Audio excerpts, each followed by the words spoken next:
မင်္ဂလိတူဖြစ်သူအဲလီဟာမြေအောက်ယထာစီးနေရင်ခေါင်းမှာပတ်တီးတွေပတ်ထားပြီးသူမကိုစိုက်ကြည့်နေတဲ့အမျိုးသမီးတစ်ယောက်ကိုရုတ်တရက်သတိထားမိလိုက်ပါတယ်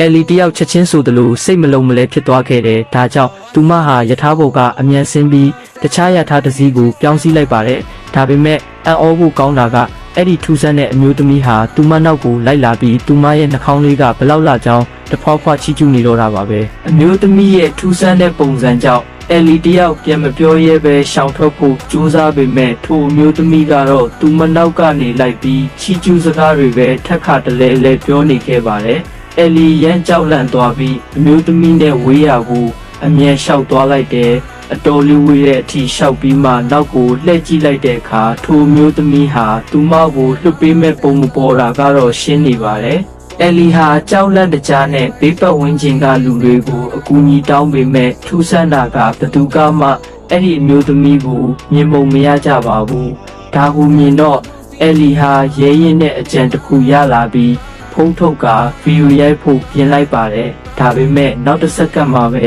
ကျမ်းပြင်ပေါ်က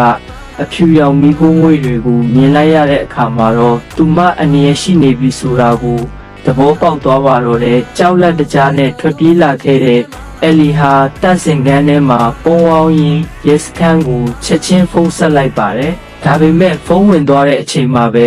အဲလီတခုခုမားနေပြီဆိုတာသိလိုက်ရတဲ့ဖုန်းထဲကတစ်ဖက်လူဟာလည်းသူမရဲ့နှာခေါင်းလောက်ကိုချီးကျူးနေတာကြောင့်ပါအဲ့ဒီနောက်မှာတော့အိမ်သာခန်းအပေါ်ကနေလက်တစ်ဖက်ဟာဖြည်းဖြည်းချင်းထွက်လာတာကိုအဲလီမြင်လိုက်ရပါတယ်နောက်ပိုင်းမှာတော့အဲလီရဲ့ဖြစ်ရဟာထိတ်လန့်စရာဇလန်းတွေတင်ဆက်လေးရှိတဲ့လူစီလို့ခေါ်တဲ့ဘလော့ဂါတယောက်ရဲ့အာရုံစိုက်မှုကိုရရှိခဲ့ပါတယ်ဒီမြေအောက်ယထာဘူတာမှာတကယ်ပဲတရေ6တာလားဆိုတာအတီးပြုဖို့အတွက်လူစီကိုယ်တိုင်ဘူတာကိုတွားခဲ့ပေမဲ့အဲ့ဒီအချိန်မှာဘူတာကပိတ်သွားခဲ့ပါပြီ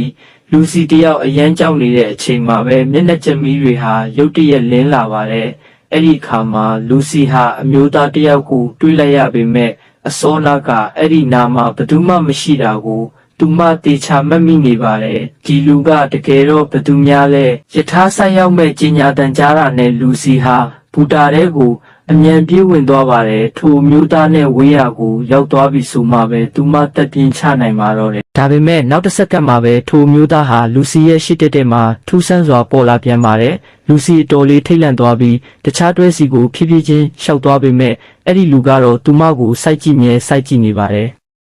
အဲ့ဒီအချိန်မှာပဲယထာတွဲအတွင်းကမီးတွေရုတ်တရက်ငြိမ်းသွားပြီးလူစီတယောက်ထိတ်လန့်စရာမြင်ကွင်းကိုမြင်လိုက်ရပါတော့တယ်ထိုမျိုးသားဟာသူမနောက်ကနေနောက်ပြန်လန်းလျှောက်ပြီးလိုက်လာနေတာပါကံကောင်းထောက်မှစွာနဲ့ယထာဟာ